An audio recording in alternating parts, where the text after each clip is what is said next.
we're going to shuffle along to our last session. An Apple II emulator inside the Unreal Engine. Josh Weier. Hi everyone, my name is Joshua Weier. I worked in the video games industry for about 20 years. Recently I retired so I could make it my hobby again. You might have heard of a few of the games I've worked on. Apparently they're all sequels. So today I'm going to be talking about an Apple II emulator I've been working on and a little bit about its future. And I'll touch on a few details about the guts of the emulator itself, but I'll mostly be talking about how I got it running inside the Unreal Engine and where it's going from there. Emulators are pretty common these days, and if you don't know what they are, I can sum it up simply by saying that an emulator is a program that dreams of being a circuit board. Or in other words, it's a piece of software that attempts to perfectly mimic or emulate a piece of hardware. Here's a typical emulator called Apple Win. It does an excellent job of recreating what it was like to use an Apple II. At least it's good at recreating the software that ran on it. If you grew up on the Apple II like I did, you'll be missing a few key details that really made up that experience though, like there's no clacking of plastic keys, no beeps or whirring and grunting of the disk drives. In fact, it's a rather flat two-dimensional experience, and I wanted to take that flat experience and bring in those other sights and sounds to fill in that missing dimension. Let's take a look at what that looks like. As you can see, there's a three-dimensional representation of the Apple II computer sitting on a desk in the virtual world. By placing my mouse cursor onto the screen and hitting a button, I can sit down and start to interact with the computer. When I type on my keyboard, those key presses are fed to the emulator as if it were typed on real hardware. Of course, it wouldn't be a real demo without a little print go-to program. I'll quickly do a hard reset on the machine. You can hear the drive head clacking against the limits of the drive mechanism, easily the most iconic sounds of this machine. On the desk, you'll see a familiar floppy disk that I can place into an equally familiar disk drive. You can already hear the drive whirring away waiting for a boot disk to be inserted. I'll just slide the disk into the drive and you can already hear the grunting and whirring as it slowly reads what's on the disk. Now that the disk has been read, let's see what's on it. The catalog command works, as does all the DOS commands and BASIC. So you can create programs inside the emulator, save them to the virtual disk, and that's in turn saved off onto your hard drive for later use. Let's put a different disk into the drive.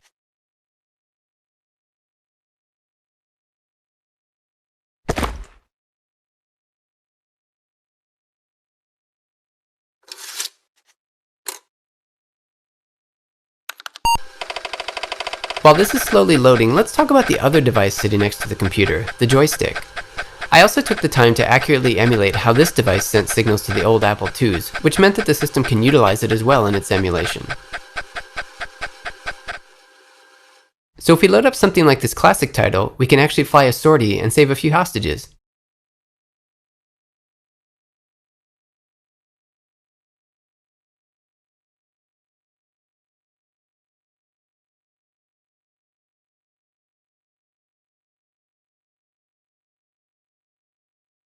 The emulator started out as a simple C++ Windows application with a full debugger and profiler built into it.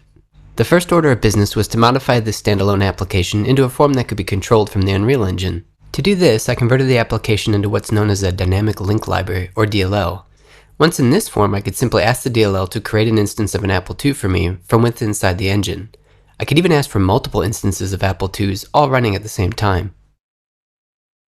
Now that I had full instances of the emulator running inside the Unreal Engine, I needed a way to start to interact with them in real time. I started by displaying the video output of the instances inside the 3D environment.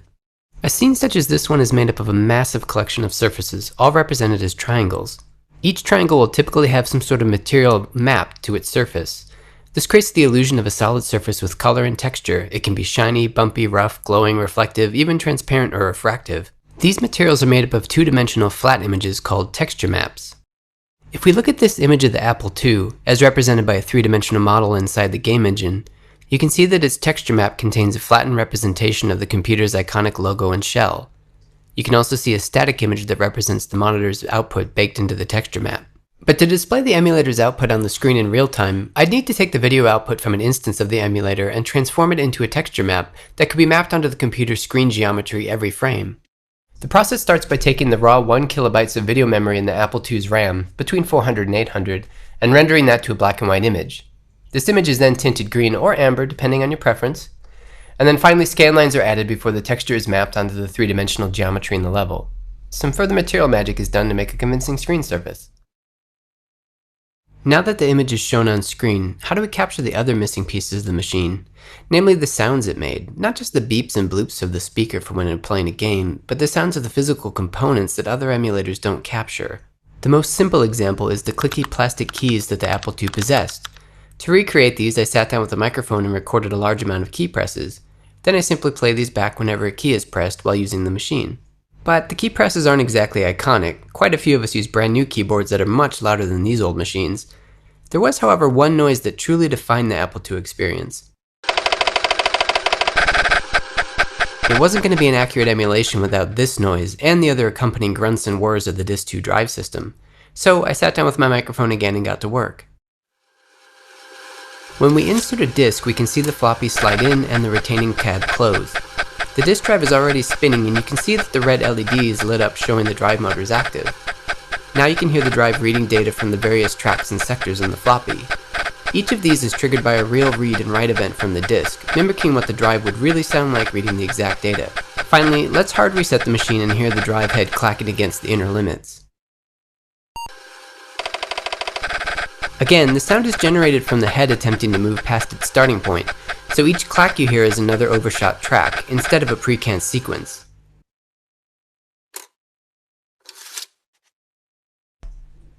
One of the nice features of how I built the machine instances inside the DLL is that I can very easily multi-thread them. In normal operation, you need to update the machine instances in serial, meaning one after the other. But with multi-threading, I can actually update many machine instances at the exact same time in parallel. That means I can run a lot of emulated machines for the same cost of just running one of them. It's a pretty decent recreation of the Apple II, and by itself it would be an interesting little project to ship and call complete. But my experience making video games told me that it was possible to go a little further with it.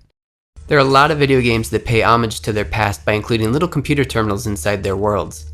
They offer varying levels of interaction and believability, but invariably they're all fake computers running fake programs displayed on fake screens. With the Apple II emulated and living inside the virtual world, I knew that I could finally fulfill the dream of having one of those machines be a real working tool a player could use. But more than that, I knew that using BASIC, I could probably create a really interesting puzzle game using the Apple II as one of the core tools. BASIC is the programming language that many of us cut our programming teeth on, and was really well suited to small, simple, hacky programs that could get a job done without a lot of fuss, as long as you left some space between your numbered lines. I also saw an opportunity to connect the Apple II with its surroundings in a very physical way. BASIC is fun to use to make programs, but being able to interact with your environment with programming as the main driver seemed really powerful. To make this work, however, I'd need to find a way to allow a 40-plus-year-old machine to interface with a system vastly more capable and advanced than it. There are some complex solutions that may have worked for this, but luckily there was something at the core of the Apple II that provided the solution, the fact it was built to be hacked. The Apple II was unlike most other home computers at the time because it included peripheral connector slots built right into it. In fact, the cover was made to come right off without any tools required to remove it, to help facilitate users tinkering around under the hood. In simple terms, the cards plug into the motherboard and can then enhance, replace, or add to the system's capabilities. Some of the most commonly owned peripheral cards were disk drive controllers, a language card to increase internal memory, and printer controllers to allow printers to be utilized. The Apple II had specific memory ranges devoted to these slots, and by reading from and writing to them, the cards could interact in a variety of ways with the system that otherwise knew nothing about them. The flexibility of this system allows clever hardware hacks even to today. Which made me wonder if I could effectively plug the Unreal Engine into the Apple II by simply reading from and writing to those memory addresses. Long story short, you can. Let's dive into the details a little bit. The Apple II has 7 physical slots on its motherboard, each mapped to a segment of memory. Each card had 16 bytes of memory that could be read or written to, starting at CO80 and continuing every 16 bytes up to COF0. They also had an additional 256 bytes of ROM memory starting at C100 up through C800. Each card could also utilize a further 2K of scratch memory in turns. There were also a few hidden bytes scattered throughout the holes in video memory, but that's a deeper dive than I want to go into here. Using this scheme, if I watched the proper memory addresses, I'd be able to communicate with the emulator as if a real physical card had been plugged into it.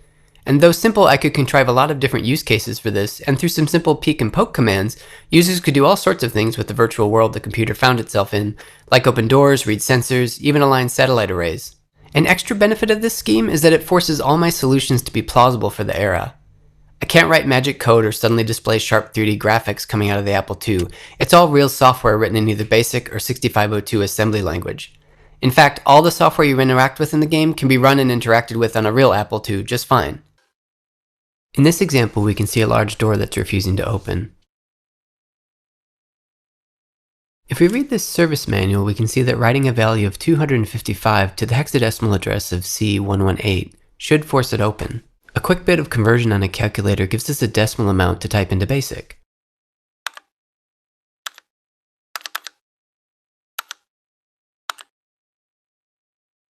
We'll use the poke command to write a value into the memory address we converted. But it doesn't look like it's functioning properly. Let's open up this service panel to take a look at what might be going on. Let's flip the power on. Looks like something's shorting out. This type of door operates by discharging a capacitor, which fires off the motors responsible for moving the door. We can see a sensor tied to the cap line on the control panel, which in this case is that capacitor's charge. You can see the display readout increase as the capacitor is charged, but when it reaches its full capacity, it shorts out and discharges immediately. We'll need to find a way to fix that if we're going to get it open.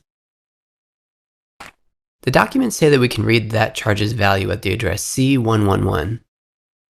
So let's write a quick little basic program to do just that. I can use the peek command to print out what's at that memory address. If we run the program and switch the power back on, we can see that the capacitor's charge amount shows up on the screen.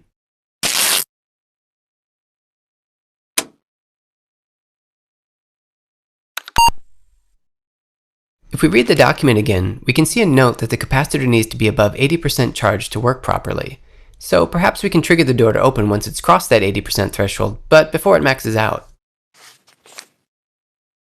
This time I'll write a different program to accomplish this. We'll use the peek command again to watch the value and check for it to be greater than 80% of 256. Once it's crossed that threshold, we'll issue the command to open the door via the poke statement. Okay, let's try it.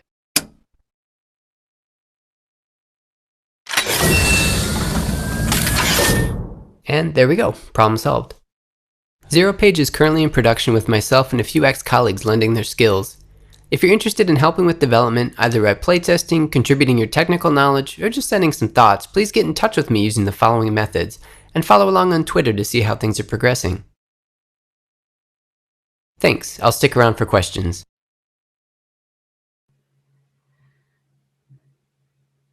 Okay, well, we've got a lot of jaws on the floor. Let me see, let me go. How can I, yeah, exactly. How can I pick, yeah, we've got a lot of people asking how to pick their jaws up off the floor. Myself included, some requests for a VR version. Yeah, right now, I've thought about VR. I'm not sure how typing works yet. VR was big at Valve when I was there, but it wasn't a huge personal interest. So I'm kind of just keeping to what I know for now. And then I'm sure there's a bunch of talented people that'll come along and help me do that. Yeah, VR. I like the VR computer lab would be cool. Yeah, definitely. And somebody had mentioned using this as a way to kind of capture older machines and have them in a virtual way that people could interact with that wasn't as physical. And I think there's definitely a cool thing there, and I'll probably spin that into something later. But for me, being a game developer, I really wanted to take this to the video game place. So that's kind of what I'm focusing on right now. We have a question in Discord. You said the cards also access screen hole memory, which you didn't want to get into here, but to be clear, that's emulated along with the rest of the hardware interface? Yep. Yeah, that should all, it's just, it's just memory that the card has access to. It's a full Apple II emulator. It's a 2 Plus technically, and it's got a 65 CO2 chip just because it gives me some stuff to program with. So it's sort of a weird, not real Apple II, but I'm not too worried about that. Mostly it's just a convenience for me programming in 6502 language. I can do some cool stuff with the WAI command that was in some of those chips, where I actually use them to pause Unreal as a way to save energy, which is kind of neat. Can the emulated Apple do color? I started to play with that, and then I felt like I was getting off on a tangent. For me, when I was growing up, I only had a non-color Apple II, so seeing color Apple IIs feels wrong to me. So in a selfish way, I was just kind of keeping it as monochrome just for kind of the theme. And I saw somebody ask, this is a 2E with a floppy disk emulator and my joystick that I modeled. and disk drives. Okay. I think that we're going to have a lot of discussion about this over in the Discord. If everybody, I'm going to have to cut it off here, but if you, and I know you all still have questions, so please hop over to the Discord. Please post your questions there. I feel like there's going to be, y'all are still posting questions and I feel bad that I can't read them. Thank you so much. No worries. Thanks, everybody. Thank you. Okay, well, I guess we have reached the end of the road. Yeah, I know everybody. Yeah, this is the part. Yeah, this is the depressing part where, you know, the end of it. Yeah. I know. Yuck. Boo. Sad cats. Lots of sad cats. So first thing I want to do is we have a little bit of unfinished business to take care of. At the beginning of the KansasFest, we announced the Bugs high score contest, and the directions and the channel have been quite busy. And during the opening, I had said that you had until noon today. So we took at 1 o'clock my time, I took a look, and our big winner is Josh Malone, 48K RAM. So we'll be in touch. We will be in touch with you.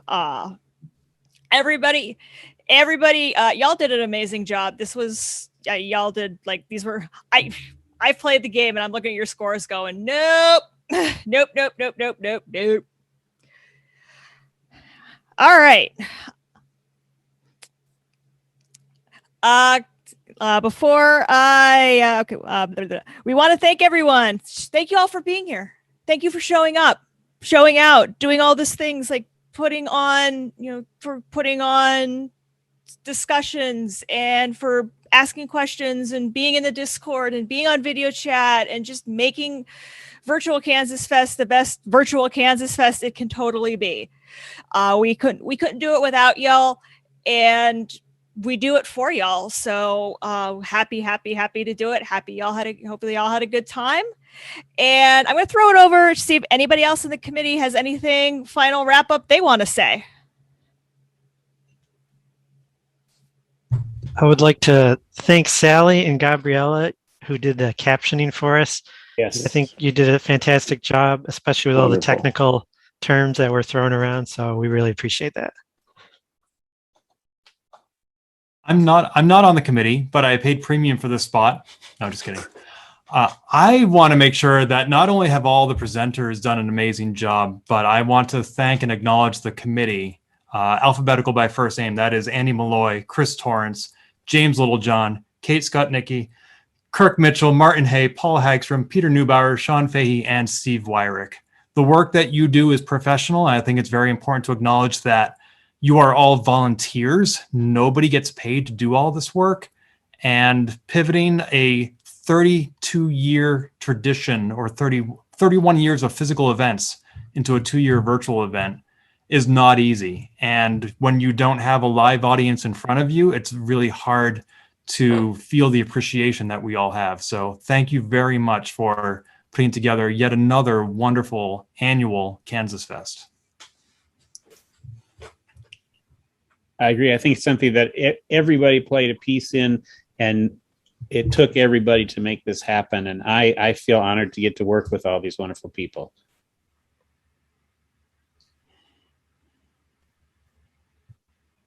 Thanks. Well, I guess I have a sort of a more bureaucratic announcement, although I appreciate the production as well. But as we often do at this event, we have a mega podcast that we record.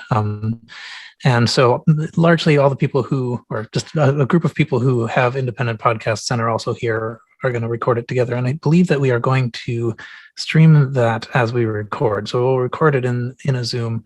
And we'll post that link, the link to see it, but it'll effectively be just like this, except it'll be the podcast being recorded after KansasFest has ended. And that is scheduled to be at 6 p.m. Central. So half hour-ish from now. Yeah, about 40 minutes from now. Yeah. And you can fill that time by rewatching the stream. All the sessions are on YouTube, and over the next couple of weeks, we'll edit them into more easy to view videos on YouTube and Internet Archive. And don't forget, we do have bonus sessions if you look down in the Discord. There's a few that we just couldn't squeak in, so we made them available.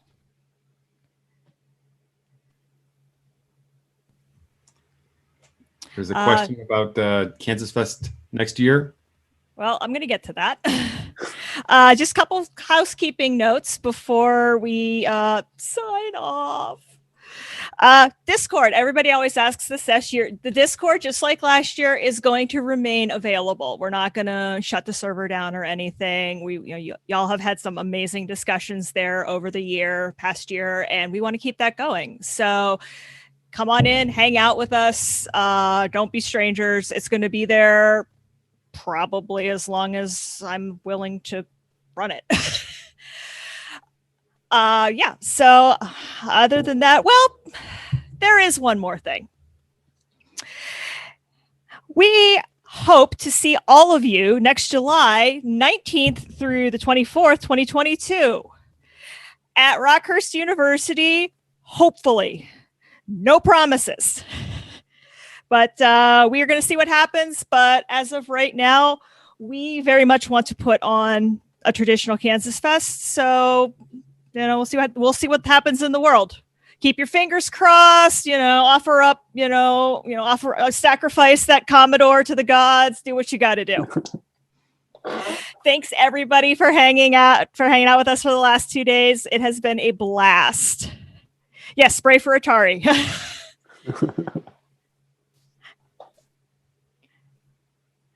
You're muted. There you go. Apple II forever. Apple II forever. Apple II forever. Yes.